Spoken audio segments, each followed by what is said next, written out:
पक्षातील सगळी भांडणे मिटून येणाऱ्या निवडणुकीत एक दिलाने काम करू असे भाष्य करणाऱ्या काँग्रेस नेत्यांचा वाद शिक्षण मंडळातील अंदाजपत्रकाच्या सभेत उफाळून आला। विरोधी पक्षनेते आबा बागुल, महिला काँग्रेस प्रदेशाध्यक्षा कमल व्यवहारे आणि शिक्षण मंडळाच्या अध्यक्षा संगीता तिवारी यांच्यातील शिक्षक भरतीच्या वादाचा फटका शिक्षण मंडळाच्या अंदाजपत्रकाला बसला। सभा सुरू झाल्यानंतर गणसंख्येअभावी सभा तहकूब करावी अशी मागणी विरोधी पक्षनेते बागुल यांनी घाईघाईने दिली आणि कमल व्यवहारे यांनी त्याला लगेच अनुमोदन दिले। गणसंख्या नसेल तर 15 मिनिटांनी सभा पुन्हा घ्या अशी सूचना धंगेकर यांनी केली, परंतु बागुल यांनी कोणाचेच न ऐकता तहकुबीचा कागद थेट महापौरांच्या हातात दिला। महापौरांनीही तहकुबी वाचली आणि राष्ट्रगीताला सुरुवात झाली। शिक्षण मंडळाच्या अध्यक्षा काँग्रेसच्या आहेत, महापौर राष्ट्रवादीचे आहेत। 1 जानेवारी 2000 पर्यंत अंदाजपत्रक मंजूर करणे बंधनकारक आहे असे असतानाही 5 जानेवारी पर्यंत सभा तहकूब करण्यात आली। काँग्रेस आणि राष्ट्रवादीच्या वादाचा फटका महापालिकेतील शाळेत शिकणाऱ्या 85 ते 97 हजार विद्यार्थ्यांना बसू शकतो अशी प्रतिक्रिया केसकर यांनी सभेनंतर पत्रकारांशी बोलताना दिली। पुढच्या वर्षी विद्यार्थ्यांना गणवेश, बूट, दप्तर मिळेल, शिक्षकांचे वेतन, कार्यालयीन खर्च मिळेल, परंतु शिक्षण मंडळाचा आत्मा असलेल्या विद्यार्थ्यांसाठी धोरणात्मक निर्णय होणार नाही। त्यामुळे आजच्या सभेची टिप्पणी नगर सचिवांकडून आयुक्तांनी मागून घ्यावी आणि आयुक्तांनी तयार केलेले शिक्षण मंडळाचे अंदाजपत्रक मंजूर करावे अशी मागणी केसकर यांनी यावेळी केली। शिक्षण मंडळाच्या अंदाजपत्रकासाठी बोलवलेल्या खास सभेत कायद्याला हरताळ फासून शिक्षण मंडळाची सभा चुकीच्या पद्धतीने तहकूब केल्याचा आरोप स्थायी समिती अध्यक्ष गणेश बिडकर यांनी पत्रकार परिषदेत केला। यावेळी भाजप शहर अध्यक्ष विकास मटकरी उपस्थित होते। काँग्रेस आणि राष्ट्रवादीच्या अंतर्गत भांडणामुळे 1.25 लाख विद्यार्थ्यांच्या भवितव्याचा प्रश्न टांगणीला लागला आहे। महानगरपालिकेच्या शिक्षण मंडळाच्या विद्यार्थ्यांचं भवितव्य आज महापौरांच्या घाईघाईच्या निर्णयामुळे हे टांगणीला लागलेलं आहे असं माझं मत आहे।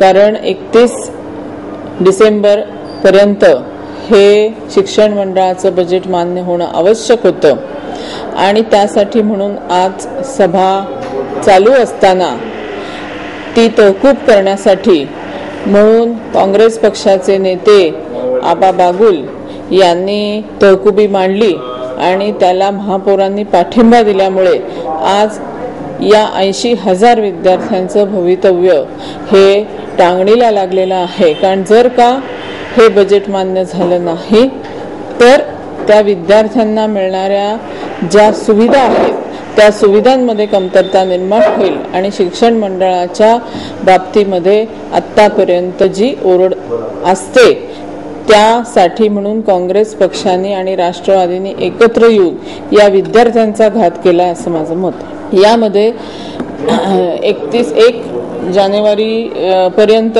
हे बजेट मान्य करण्याच्यासाठी म्हणून महापौरांनी पुढाकार घ्यावा आणि महापौरांनी स्थायी समितीच्या 6 सदस्यांना विनंती करावी की आपण खास सभा बोलवा आणि ती महापौरांनी खास सभा बोलवावी असं माझं म्हणणं आहे। आज शिक्षण मंडळाची सभा कोरोनाअभावी तहकूब करावी लागली।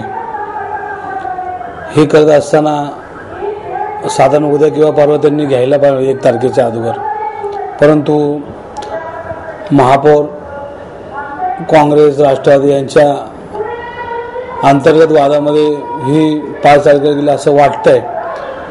आयुक्तांचं बजेट हे मान्य झालेलं आहे आणि जे वाढीव बजेट असतं ते बजेट स्टँडिंग कमिटीतून जनरल बॉडीमध्ये येत असतं।